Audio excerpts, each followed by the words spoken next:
नमस्कार,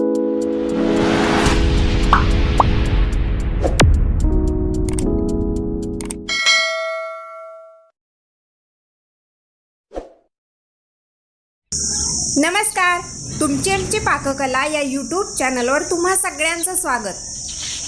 आज काय बनवतोय? आज बनवतोय बटाट्याचे वेपर्स। त्यासाठी सगळ्यात अगोदर मी इथं पातेल्याला माती लावून घेते। चुलीवरती कोणताही पदार्थ बनवायचा असेल ना तर या प्रकारे माती लावून घ्यायची, म्हणजे ते भांडं खराब होत नाही आणि धुताना सुद्धा पटकन धुता येतं।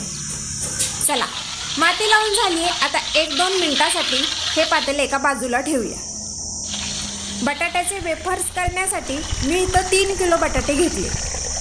ते अगोदर स्वच्छ अशी पाण्याने धुवून घेऊया आणि मग त्याची सालं काढायला घेऊया। विकतचे बटाट्याचे वेफर्सपेक्षा घरचे वेफर्स कधीही उत्तम। साल काढून झाली की एका मोठ्या भांड्यामध्ये किंवा एका टबामध्ये थोडंसं खडं मीठ घ्यायचं आणि भरपूर असं पाणी घ्यायचं आणि याच पाण्यामध्ये आपल्याला तुरटीसुद्धा 1 मिनिटभर फिरवून घ्यायची। टाकायची नाही, मिनिटभर फक्त फिरवायची या पाण्यामध्ये। आणि बटाट्याचं साल काढून झालेले जे बटाटे आहेत ते याच्यामध्ये टाकायचे। भरपूर असं पाणी टाकायचं आणि हे बटाटे असेच याच्यामध्ये मुरायला ठेवायचे 1-10 मिनटं तरी। बटाट्याचे वेपर्स करताना ना रात्रभर वेपर्स मुरत ठेवायची काहीही गरज नाही।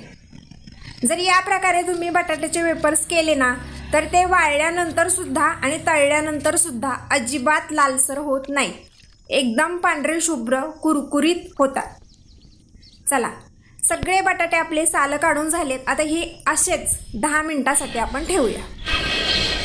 आता आपल्याला पाणी उकळायला ठेवायचे। त्यासाठी सगळ्यात अगोदर चुलीला जाळ घालून पातेलं वरती ठेवूयात। बटाट्याचे वेपर्स खायला एकदम भारी लागतात। उपवास असो नसो तोंडी लावायसुद्धा खूप छान होतात। आता पातेलं ठेवले, याच्यामध्ये भरपूर पाणी आपल्याला टाकायचे। चवीप्रमाणे आपल्याला मोठं मीठ टाकून घ्यायचंय आणि याच पाण्यामध्ये आपल्याला तुरटीसुद्धा फिरवून घ्यायची। टाकायची नाही, फक्त फिरवायची थोडी, म्हणजे बटाट्याचे वेपर्स लालसर होत नाही। ही एक छोटीशी ट्रिक आहे आणि खूप सोपी। अजिबात तामझाम न करता या पद्धतीने बटाट्याचे वेपर्स खूप सहज आणि पटकन होतात।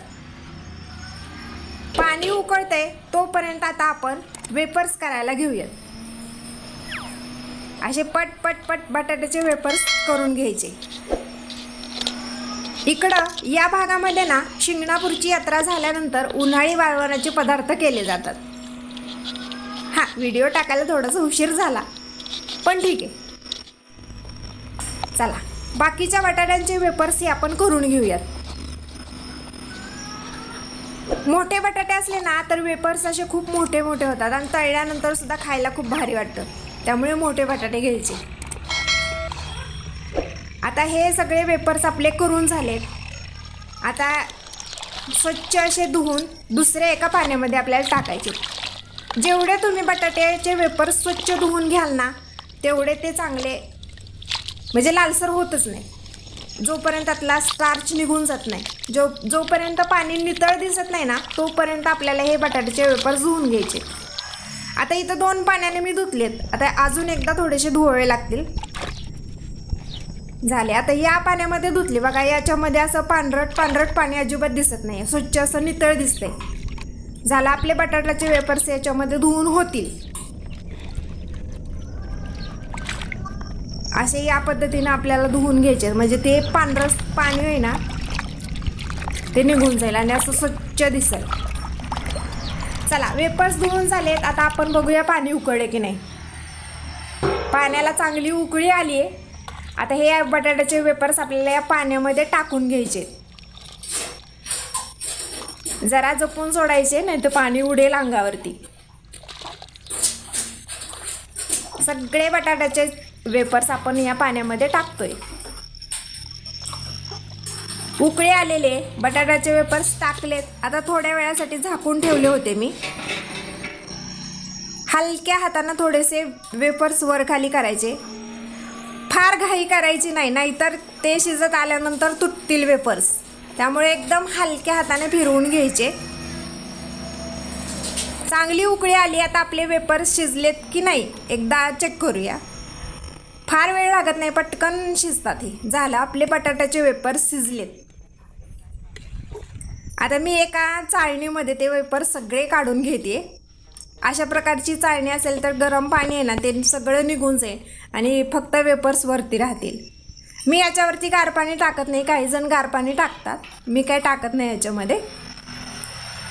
सगळे असे वेपर्स काढून घेऊया. बघा कसे दिसत आहेत, एकदम भारी.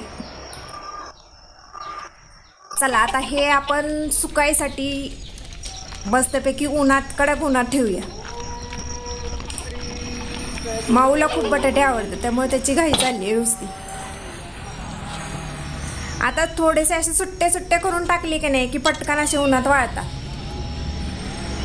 1-2 दिवस तरी कडक उन्हामध्ये हे वेपर्स चांगले वाळवून घ्यायचे. असे एकदम सुट्टे सुट्टे केले की पटकन वाळतात.